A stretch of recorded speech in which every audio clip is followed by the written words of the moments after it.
জমি কেনা বা দলিল করার কথা ভাবছেন? সাবধান, এই 3টি লক্ষণ দেখলেই বুঝবেন দলিলটি জাল হতে পারে। 1.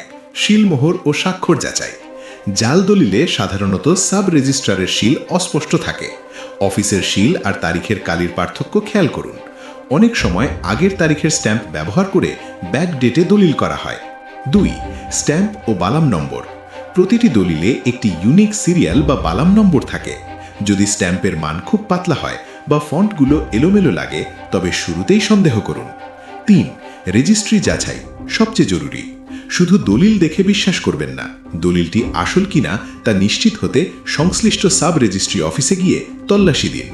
ভলিউম বইয়ের সাথে তথ্যের মিল না থাকলে বুঝবেন বড় ঝামেলা আছে।